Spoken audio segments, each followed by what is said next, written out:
Shalom semuanya, senang kembali bersama dengan saudara. Saya berharap semua dalam kondisi yang sehat, diberkati, dan terus semangat dalam tadarusan Alkitab kita ini.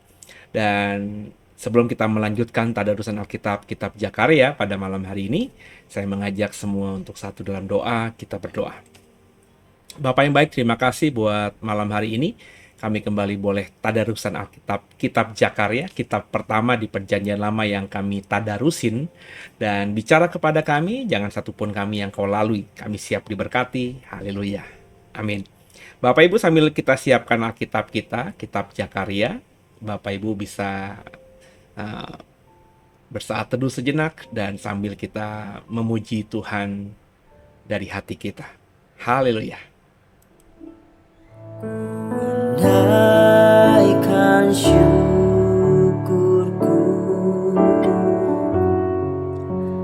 buat hari yang kau beri, tak habis-habisnya kasih dan rahmat-Mu.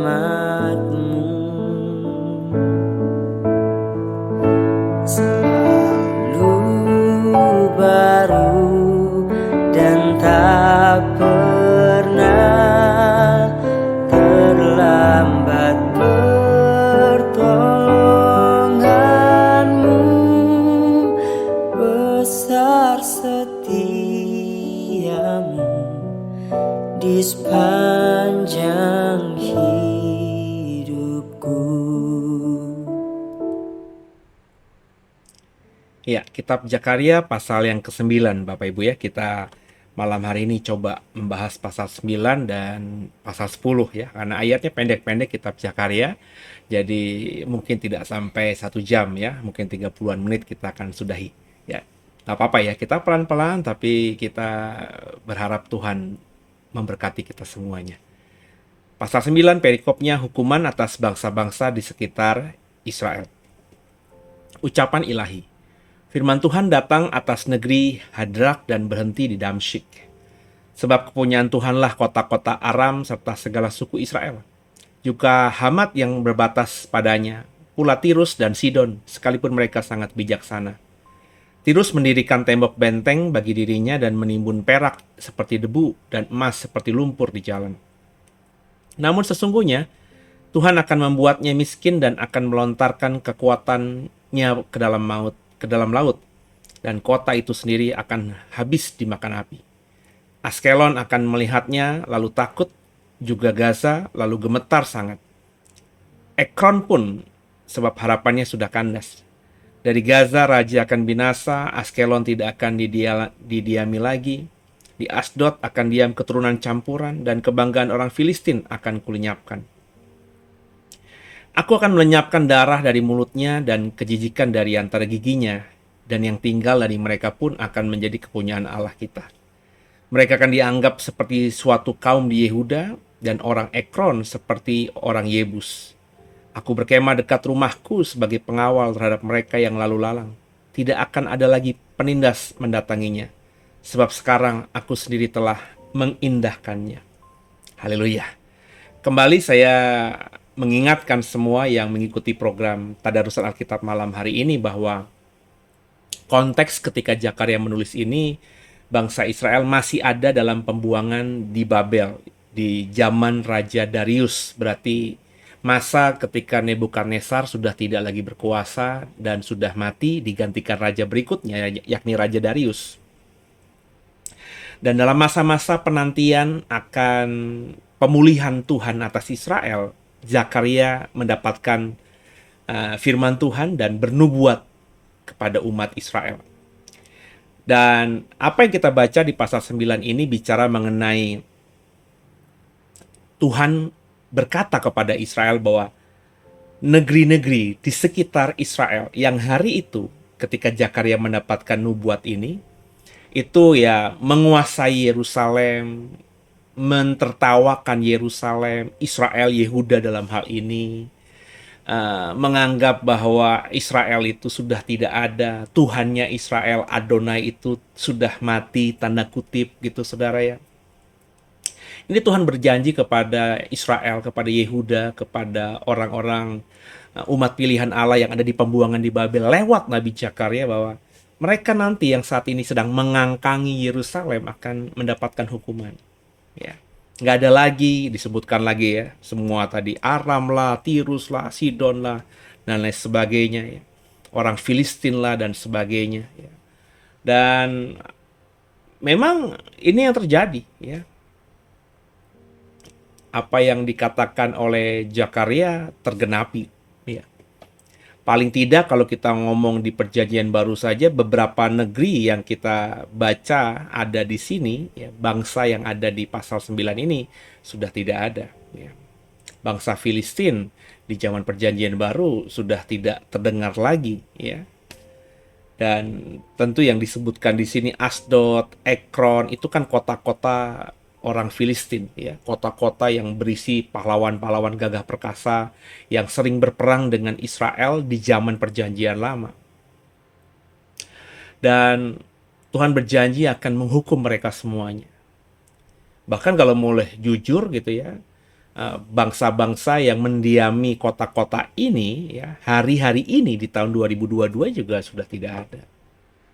Ya, kita nggak pernah dengar sekarang ini ada kota misalnya Askelon gitu ya, dan juga Tirus, Sidon ya. Meskipun diusahakan atau diada-adain, tapi belum tentu kota-kota yang bernama kurang lebih sama dengan nama-nama yang di Alkitab itu lokasinya sama atau berada di tempat yang sama. Ya. Jadi Bapak Ibu kayak jalur Gaza sekarang juga dengan Gaza di zaman perjanjian lama ya sedikit berbeda meskipun namanya sama. Berada di wilayah geografis yang kurang lebih sama tapi titiknya berbeda ya. Kalau kita mengcompare ya peta perjanjian lama dengan peta Israel dan negara-negara sekitar ya itu sudah berbeda. Intinya Tuhan tidak tinggal diam ya. Ketika misalnya ada bangsa lain yang merendahkan bangsa pilihannya. Kenapa? Semata Tuhan sudah berjanji. Berkali-kali saya berkata di dalam tadarusan Alkitab, khususnya kitab Zakaria dan sebelumnya kitab Roma, bahwa Tuhan itu kalau sudah berjanji, dia tidak akan ingkar janji. Israel itu tetap menjadi pilihannya. Ya, sampai sekarang, Bapak Ibu jangan berpikir bahwa apa yang Tuhan janjikan kepada Abraham itu kemudian hari ini gugur gitu. Dan Bapak Ibu terlalu bangga mengatakan bahwa dirimu adalah Israel, Israel rohani. Meskipun tidak salah beriman demikian karena Tuhan berkata kita adalah Israel lewat iman kepada Yesus, itu kata perjanjian baru. Tapi apakah dengan demikian janji Tuhan kepada keturunan Abraham secara DNA atau darah itu gugur dengan kita menjadi Israel rohani? Tentu tidak ya. Tuhan kalau sudah bersabda maka iya dan amin selamanya. Meskipun dia tidak semua bangsa Israel, tidak semua orang yang mengaku punya darah Israel hari ini yang akan diselamatkan. Hanya beberapa kecil aja, prosentase kecil saja. Ya. Tapi meskipun demikian, hanya bagian kecil saja yang diselamatkan, apakah berarti Tuhan ingkar janji? Ya tidak. Sebab ada kriteria selain menjadi orang yang punya darah Abraham, ya, orang-orang ini harus percaya dengan sungguh melakukan Taurat yang Tuhan berikan kepada mereka. Ya Israel kan tidak percaya Yesus. Mereka masih percaya kepada hukum Taurat. Apakah dengan ada Yesus kemudian hukum Taurat itu gagal dengan sendirinya? Ingat hukum Taurat itu ya untuk Israel. Jadi ya sampai sekarang kalau ada bangsa Israel ya bangsa Israel masih terikat dengan hukum itu. Kalau bagi saya ya, hukum kasih karunia itu ya bagi kita sekarang ini orang yang tidak punya darah Israel. Tapi apakah orang Israel sekarang ini bisa percaya kepada Yesus? Ya kalau mereka mau beriman kepada Yesus ya mereka tidak lagi hidup di bawah hukum Taurat, tapi hidup dalam hukum kasih karunia Yesus. Tapi bagi yang tidak percaya, ya mereka masih terus hidup dalam hukum Taurat ini. Dan orang yang sungguh-sungguh berusaha menjalankan Taurat, meskipun perjanjian baru katakan tidak ada yang sanggup, ya. Tapi kalau mereka berusaha sungguh-sungguh, apakah mereka tidak dapat pahala? Mereka tidak dapat reward gitu, mereka tidak dapat berkat begitu. Iya dapat, saudara. Apa? Diselamatkan. Dan pertanyaannya apakah orang-orang Israel sekarang ini yang mengaku dirinya punya darah Israel itu benar-benar hidup dalam pelaksanaan sungguh atau menjalankan sungguh hukum Taurat itu? Tentu tidak. Ya, hanya sebagian saja. Sebagian mungkin beribadah seolah-olah melakukan hukum Taurat, tapi sebenarnya mereka jauh asap daripada panggang. Dan ini juga sebenarnya ditekankan pada kita. Kembali korelasinya pada kita, orang percaya. Ya, kita memang dijanjikan akan selamat ketika kita percaya lewat lidah, lewat mulut, dan hati kita bahwa Yesus Kristus adalah Tuhan. Tapi percaya yang apa? Apakah cuma mengucapkan doang dan hati kita berkata Yesus Tuhan saya? Tapi dalam keseharian kita tidak berusaha untuk menerjemahkan iman percaya kita lewat perbuatan? Apakah orang Kristen yang sering mengucap dan berdoa Tuhan Yesus, Tuhan Yesus, Tuhan Yesus, tapi hidupnya sehari-hari melanggar firman Tuhan? Ya, melakukan dosa dengan sengaja? Apakah orang Kristen model begini itu akan diselamatkan juga? Baik-baik baca Alkitabmu dengan benar, saudara. Ya. Jadi bagi saya sangat yakin, terlalu percaya diri saya mengatakan bahwa tidak semua orang yang ngaku Kristen akan diselamatkan. Apalagi kalau itu ukurannya hanya beragama Kristen.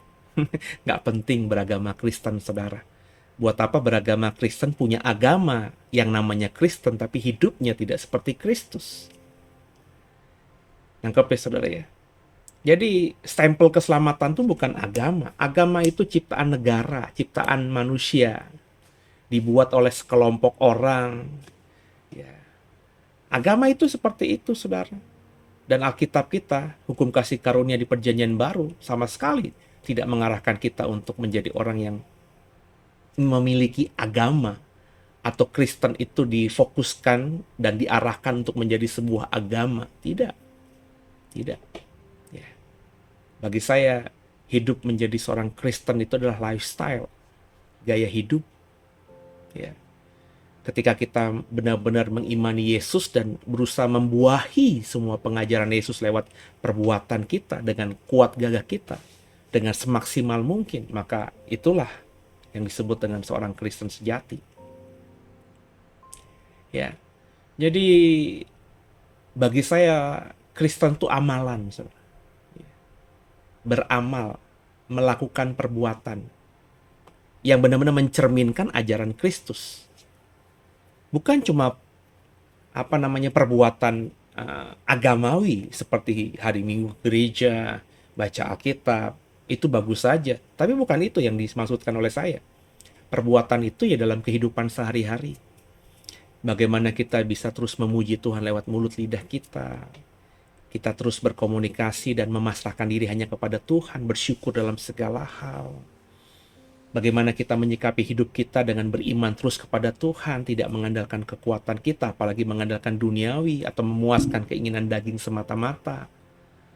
Bagaimana kita menjaga mata kita ini agar hidupnya melihat yang baik saja, mendengar yang baik saja telinga kita. Nah itu kan amalan sehari-hari, saudara. Saya sudah sampai pada taraf ya mengatakan bahwa ya gaya ciri-ciri orang Kristen itu ya bisa kita buat,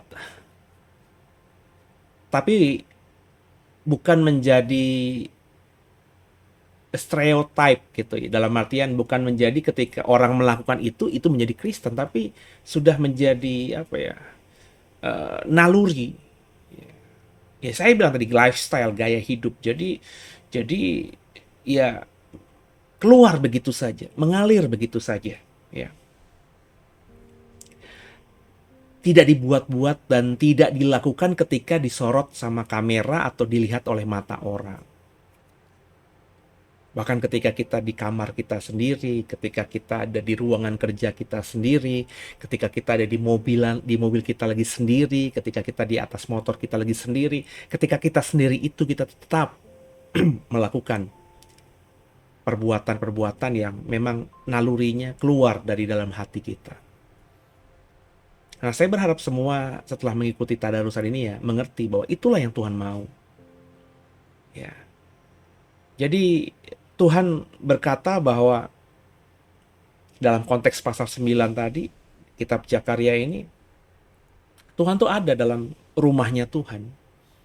Rumahnya Tuhan dalam konteks Zakaria adalah Bait Allah. Meskipun Bait Allah saat itu ketika Zakaria menuliskan ini sudah menjadi tempat yang mungkin berantakan, jin buang anak itu istilahnya, karena sudah dihancurkan. Kemudian juga tidak ada tabut perjanjian lagi di situ. Semua perkakas-perkakas yang indah-indah yang dibuat Salomo semuanya sudah dirampas, sudah dicuri dan diboyong ke Babel semuanya. Nggak ada imam di situ, nggak ada persembahan korban di situ. Ya hanya tinggal kayak candi gitu ya. Candi Borobudur, Candi Prambanan, Candi Mendut, semua candi di Indonesia ini kan dulunya bukan cuma dibangun sebagai monumen, tapi kan juga sebagai pusat peribadahan saat itu, ya. Penyembahan saat itu, agama Hindu Buddha saat itu, ya. Sama, ya. Sekarang ini apakah seperti itu? Ya tidak. Borobudur mungkin dijadikan sebagai tempat ibadah ketika merayakan Waisak secara nasional, mungkin.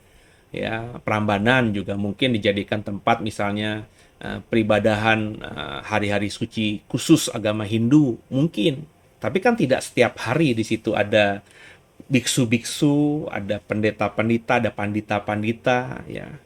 Ada alim ulama agama Hindu di Prambanan, tidak ada. Ya, hanya momen-momen tertentu saja, persis seperti Bait Allah di zamannya Zakaria. Ya tinggal monumen aja. Orang-orang Israel yang tertinggal ya tahu itu Bait Allah, tapi ya tidak beribadah di situ lagi. Kenapa? Ya sudah menjadi tempat yang berbeda. Tapi meskipun demikian Tuhan berkata, aku berkemah di situ dan aku akan memulihkan semuanya. Ya, dan Tuhan sanggup. Tanpa bantuan seorang manusia pun Tuhan sanggup, dan memang akhirnya terjadi. Ketika Tuhan bersabda lewat Zakaria, aku akan memulihkan semua di sana, ya. Maka semuanya akan jadi dan benar. Ketika orang Israel kembali dari Babel, beberapa memugar dan kemudian akhirnya di zamannya Herodes Agung, Bait Allah itu menjadi lebih hebat, lebih besar, lebih megah daripada Bait Allahnya Salomo. Begitu ya saudara ya. Lanjut. Raja Mesias di Sion ayat 9. Bersorak-soraklah dengan nyaring hai putri Sion, bersorak-soraklah hai putri Yerusalem. Lihat rajamu datang kepadamu, ia adil dan jaya, ia lemah lembut dan mengendarai seekor keledai. Seekor keledai beban yang muda, ia akan melenyapkan kereta-kereta dari Efraim dan kuda-kuda dari Yerusalem. Busur perang akan dilenyapkannya dan ia akan memberitakan damai kepada bangsa-bangsa. Wilayah kekuasaannya akan terbentang dari laut sampai ke laut, dari sungai Efrat sampai ke ujung-ujung bumi. Ini nubuatan Zakaria tentang raja atau Mesias. Dan kalau Bapak Ibu perhatikan ayat-ayatnya tadi nyaris presisi digenapi dalam peristiwa ketika Yesus untuk terakhir kalinya masuk ke kota Yerusalem. Ya. Yesus mengendarai keledai, kemudian orang-orang di sana berkata, Hosana, Hosana, terpujilah anak Daud, gitu ya. Ini tergenapi, ya, tergenapi. Ya, saya sekarang ini berpikirnya lebih terbuka, ya. Apakah ketika Yesus dan murid-muridnya menuju ke Yerusalem, ya, kemudian Yesus naik keledai, ya, terus murid-muridnya menghamparkan jubah mereka supaya Yesus menginjak jubah mereka, ya, supaya itu penghormatan kepada Yesus, dan akhirnya seluruh penduduk kota Yerusalem berkata, Hosana, Hosana, terpujilah anak Daud. Itu sesuatu yang disengaja apa tidak?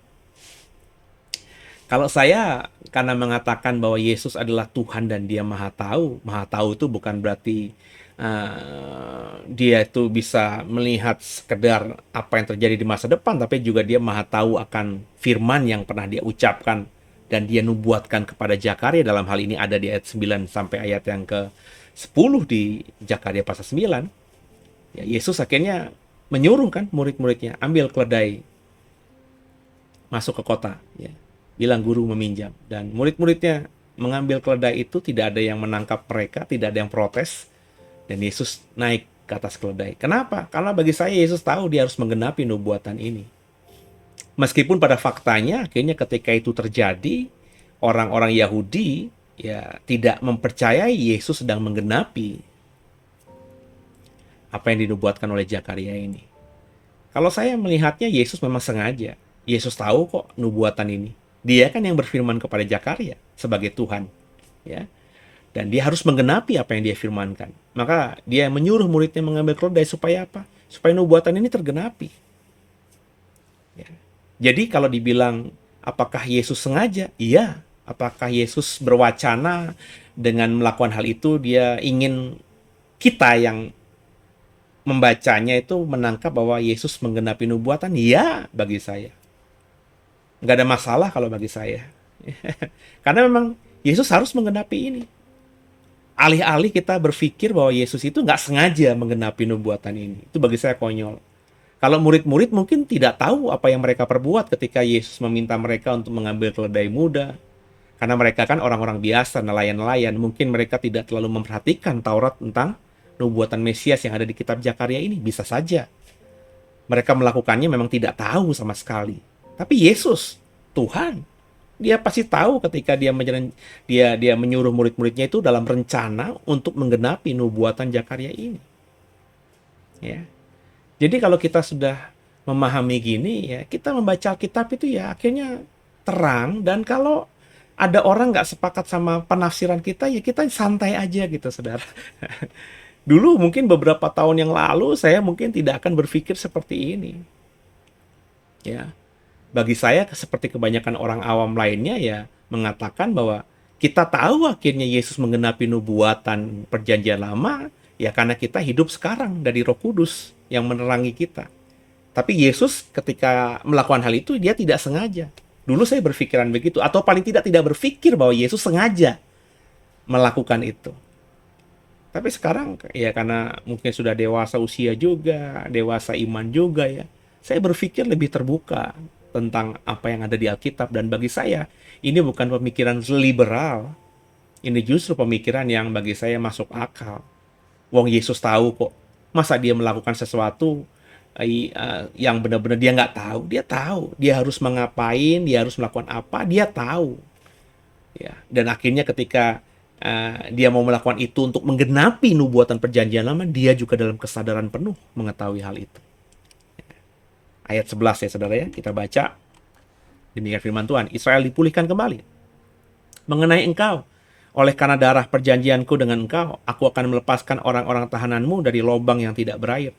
Kembalilah ke kota bentengmu, hai orang tahanan yang penuh harapan. Pada hari ini juga aku memberitahukan, aku akan memberi ganti kepadamu 2 kali lipat. Sebab aku melentur Yehuda bagiku, busurku isi dengan Efraim, dan aku mengayunkan anak-anakmu, hai Sion, terhadap anak-anakmu, hai Yunani, dan aku akan memakai engkau seperti pedang seorang pahlawan.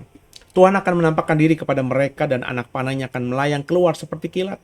Dan Tuhan Allah akan meniup sangkakala, dan akan berjalan maju dalam angin badai dari selatan.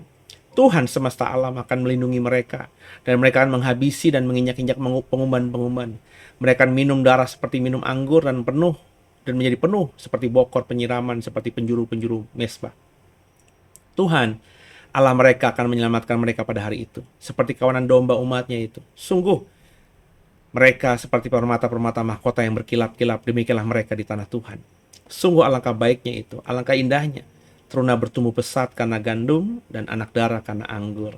Jadi ini kembali janji bahwa Israel yang saat Zakaria mendapatkan firman Tuhan ini, kemudian menubuatkannya kepada Israel itu, ya masih menjadi tempat atau bangsa yang nyaris tidak lagi memiliki jati diri, nggak ada raja di situ, nggak ada ibu kota di situ, nggak ada pusat pemerintahan di situ, nggak ada pusat agama di situ. Yerusalem sudah menjadi kota yang ditinggalkan. Jadi ketika Zakaria bernubuat ini, mungkin beberapa orang Israel yang mendengarkan atau mengetahui nubuatan ini mentertawakan Zakaria. Lah udahlah, kita udah puluhan tahun di Babel, ya udah kita nikmati aja lah ya. Saya kita memang bermimpi lah bisa kembali ke Israel. Ya tapi kalaupun tidak ya nggak apa-apa lah. Kenapa banyak orang Israel berpikir begitu? Seperti saya sudah katakan berkali-kali, bahwa orang Israel yang ada di Babel itu bukan diperlakukan seperti budak, bukan menjadi pekerja kasar. Ya mereka kalau memang punya skill, mereka hidup dengan skill itu. Makanya ada banyak orang yang makmur, orang Israel yang makmur, kaya, terpandang, terhormat di mana? Di Babel. Nggak seperti di Mesir. Di Mesir pasca Yusuf ya mereka semuanya menjadi budak belian, dipekerjakan kasar, dianggap bangsa rendah dan lain sebagainya. Tapi Israel di Babel tidak. Ya. Daniel menjadi petinggi, Sadak Mesak Abednego menjadi petinggi, dan banyak orang-orang Israel yang menjadi juru minum raja. Ya. Nehemia ya itu kan adalah salah satu pelayan raja ya. Dan mereka semua hidup diberkati. Ada yang pengusaha, bisa jadi pengusaha kaya, seorang seniman bisa jadi seniman kaya di Babel.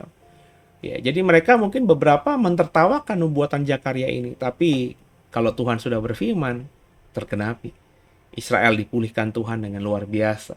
Dengan cara Tuhan, akhirnya bangsa pilihan itu kembali ke tanah air mereka, ke negeri perjanjian yang Tuhan berikan kepada mereka, dan mereka beranak pinak di situ. Dan akhirnya di zaman perjanjian baru, Israel benar-benar sudah solid meskipun dijajah oleh Yunani, dijajah oleh Romawi, tapi Israel, kehidupan berbangsa bernegara di Israel ya cukup baik gitu ya. Tidak ada Romusa seperti zaman Indonesia ketika dijajah Jepang ya. Ya, jadi Israel ya meskipun dikuasai sebagai wilayah administrasi Kekaisaran Roma di zaman Perjanjian Baru, ya mereka tetap hidup biasa saja gitu, ya normal-normal saja gitu. Cuman pemerintahannya pemerintahan Roma begitu, ya. Pasal 10 kita lanjutkan. Hanya Tuhanlah pemberi hujan. Mintalah hujan daripada Tuhan pada akhir musim semi. Tuhanlah yang membuat awan-awan pembawa hujan deras, dan hujan lebat akan diberikannya kepada mereka. Dan tumbuh-tumbuhan di padang kepada setiap orang. Sebab apa yang dikatakan oleh terafim adalah jahat, dan yang dilihat oleh juru-juru tenung adalah dusta, dan mimpi-mimpi yang disebutkan mereka adalah hampa, serta hiburan yang diberikan kepada mereka adalah kesia-siaan. Oleh sebab itu bangsa itu berkeliaran seperti kawanan domba dan menderita sengsara, sebab tidak ada gembala. Nah Bapak Ibu, ini nanti dalam ibadah hari Minggu akan saya dalami lagi saudara ya. Saya akan membuat tema baru dalam ibadah Minggu per Agustus nanti, yakni manusia akhir zaman. Jadi manusia akhir zaman yang seperti di pasal 10 ini, kitab Zakaria ya. Ya mereka lebih senang dengan mempercayai terafim, ramalan-ramalan, dewa-dewi mereka, pendeta-pendeta berhala mereka ya. Terus juga percaya pada juru-juru tenung, ya, itu tukang ramal, tukang tarot, kartu tarot dan lain sebagainya, apalah namanya itu ya. Ya sometimes saudara, mereka itu meramal sesuatu yang kayaknya tepat gitu. Sebenarnya sih bukannya tepat ya saudara ya. Ya kebanyakan mereka meramal yang umum-umum saja. Ya, mereka apa namanya ya mengatakan bukan hal-hal yang spesifik gitu. Perhatikan aja baik-baik gitu ya. Kalau kita memperhatikan ada program-program di YouTube atau di TV misalnya ramalan tarot begitu. Ya. Hampir-hampir tidak ada yang menurut saya ya, yang saya perhatikan ya. Kalau saya jujur suka mengamati gitu ya. Nggak ada yang menafsirkan benar-benar detail gitu. Ya. Paling kalau dibuka ada yang bawa pedang, wah nanti ini akan menghadapi bahaya ya. Tapi jangan takut ya. Kalau kita amanah ya bahayanya bisa lewat gitu ya. Wah ini ada gambar darah nih ya. Nanti ada tahun ini mungkin ada keluarga kita yang akan pergi meninggalkan kita, ya. Nah itu kan sesuatu yang umum gitu, saudara. Ya kalau kita dari keluarga cukup besar dan kalau itu diperhatikan keluarga besar kita, masa dalam setahun nggak ada yang mati gitu, nggak ada yang meninggal gitu. Kecuali ya dikatakan spesifik gitu ya, oh nanti ini mama kamu akan meninggal tahun ini, papa kamu akan meninggal tahun ini, kamu akan nikah tahun ini bulan sekian. Nah coba perhatikan, ada nggak yang peramal-peramal tarot, peramal-peramal jari ruas jari tangan itu yang mengatakan hal itu. Rata-rata semua umum, wah nih apa nih hokinya lagi bagus nih, ya itu kan hanya umum saja, saudara. Lagi bagus tuh ukurannya apa gitu, saudara. Jadi kebanyakan kita ya akan seperti itu, ya. Kita mempercayai hal-hal itu, padahal ya Tuhan jauh bisa dipercaya, dan Tuhan berkata mintalah hujan pada Tuhan pada akhir musim semi. Jadi lebih mengandalkan Tuhan, percaya kepada Tuhan daripada hal-hal tadi, ya. Dan entah kenapa banyak orang-orang yang apa namanya, terhisap oleh pemahaman-pemahaman yang menyesatkan itu di akhir zaman ini. Lanjut ya. Ayat 3, pembebasan Israel dari kuasa-kuasa asing. Terhadap para gembala akan bangkit murkaku, dan terhadap kepala-kepala kawanan kambing aku akan mengadakan pembalasan. Sebab Tuhan semesta alam memperhatikan kawanan ternaknya, yakni kaum Yehuda, dan membuat mereka sebagai kuda keagungannya dalam pertempuran. Daripada mereka akan muncul batu penjuru, daripada mereka akan muncul patok kemah, daripada mereka akan muncul busur parang, daripada mereka akan keluar semua penguasa bersama-sama. Maka mereka akan seperti pahlawan yang menginjak-injak musuh seakan-akan lumpur di jalan. Mereka akan berperang sebab Tuhan menyertai mereka. Mereka akan membuat malu orang-orang yang mengendarai kuda. Aku akan membuat kaum Yehuda, aku akan menyelamatkan keturunan Yusuf, aku akan membawa mereka kembali sebab aku menyayangi mereka. Dan keadaan mereka seakan-akan tidak pernah ditolak oleh aku. Sebab akulah Tuhan Allah mereka, dan aku akan menjawab mereka. Efraim akan seperti seorang pahlawan, hati mereka akan bersukacita seperti anggur. Anak-anak mereka akan melihatnya, lalu bersukacita, dan hati mereka bersorak-sorak karena Tuhan. Aku akan bersiul memanggil mereka, dan aku akan mengumpulkan mereka. Sebab aku sudah membebaskan mereka, dan jumlah mereka menjadi banyak seperti dahulu. Sekalipun aku telah menyerahkan mereka di antara bangsa-bangsa, tetapi di tempat-tempat yang jauh mereka akan ingat kepadaku. Mereka akan hidup bersama-sama anak-anak mereka, dan mereka akan kembali. Aku akan membawa mereka kembali dari tanah Mesir, dari Asyur, aku akan mengumpulkan mereka. Aku akan membawa mereka masuk ke tanah Gilead dan ke Libanon, sehingga tidak ada tempat lagi bagi mereka. Mereka akan menyeberang laut Mesir, dan ia akan memukul gelombang di laut, sehingga segala tempat yang dalam di sungai Nil menjadi kering. Kebanggaan Asyur akan diturunkan, dan tongkat kerajaan Mesir akan lewat. Aku akan menguatkan mereka, dan mereka akan bermegah dalam nama Tuhan. Demikianlah firman Tuhan.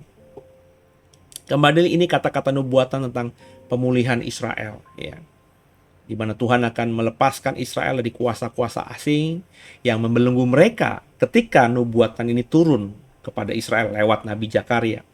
Dan ya tergenapi. Dan Israel mengalahkan semua bangsa-bangsa itu, dan Israel akhirnya dipulihkan Tuhan. Kenapa? Ya karena Tuhan menyayangi mereka. Ya, Tuhan marah kepada anaknya ya ketika anaknya mengalami penderitaan. Bapa mana yang tega gitu ya akan menghukum selama-lamanya anaknya? Nggak ada. Ya. Jadi sebagai Israel ya Tuhan akan pulihkan.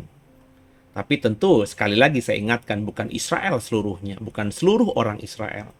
Sama terhadap para anaknya, orang percaya, orang Kristen, Tuhan akan selamatkan. Tapi ya tidak seluruh orang yang mengaku Kristen atau beragama Kristen, tapi hanya orang-orang yang benar-benar mau menjadi Kristen, yang hidupnya mau menyenangkan hati Tuhan, mau intim dengan Tuhan, dan mau melakukan apa yang Tuhan firmankan dan menjauhi apa yang Tuhan larang.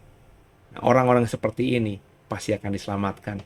Dan Tuhan, kalaupun mengizinkan kita jatuh, Dia tidak akan pernah membiarkan kita sampai tergeletak. Itulah janji Tuhan dulu, sekarang, dan nanti.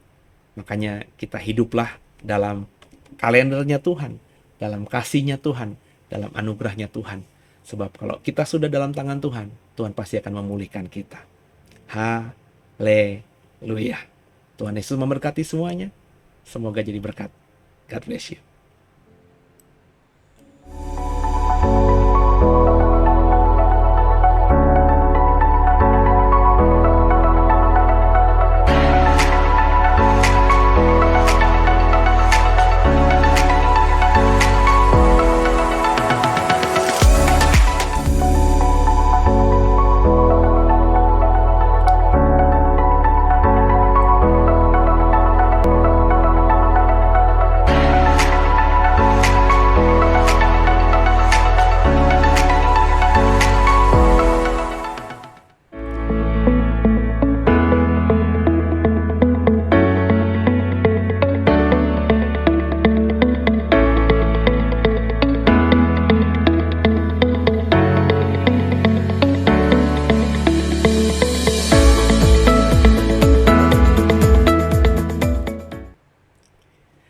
Ya, kita akhiri tadarusan Alkitab kita pada malam hari ini. Intinya hari ini kita belajar dari Jakarya bagaimana Tuhan itu ingat kepada anaknya. Tuhan tuh nggak mungkin biarkan anaknya terus-menerus dalam penderitaan. Meskipun dia marah, ya anak tetap anak, saudara ya. Dan Bapa pasti akan memulihkan anaknya. Bapa pasti akan mengampuni anaknya. Bapa pasti akan menolong anaknya. Kalau saudara anak, maka posisikanlah dirimu sebagai seorang anak. Anak ya berarti mempercayai Bapa, anak ya berarti mau taat sama Bapa. Anak berarti ya terus dalam lindungan Bapanya, mau berada dalam kepakan sayap Bapanya. Anak tentu berarti mau mengikuti semua yang diperintahkan Bapanya. Jadilah anak yang baik, supaya Bapa di surga kasihnya selalu tercurah atas kita. Demikian, kalau diberkati lewat program ini, di-subscribe, di-like, di-share, dan juga kalau ada masukan, mau titip salam, atau memberikan apapun juga komentar saudara, ya taruh di kolom komentar, dan pasti akan saya respon. Selamat malam semuanya, dan sebelum kita akhiri, kita satu dalam hati kita berdoa. Bapak terima kasih buat malam hari ini, buat pembelajaran kami dari Kitab Jakarya. Ampuni salah dosa kami, Yesus Kristus adalah Tuhan Juru Selamat kami hidup, dan ke dalam tangan-Mu lah kami serahkan tubuh, jiwa, dan roh kami. Haleluya. Amin. Sampai jumpa di program berikut. Sehat semuanya, diberkati senantiasa, Tuhan memberkati. Haleluya.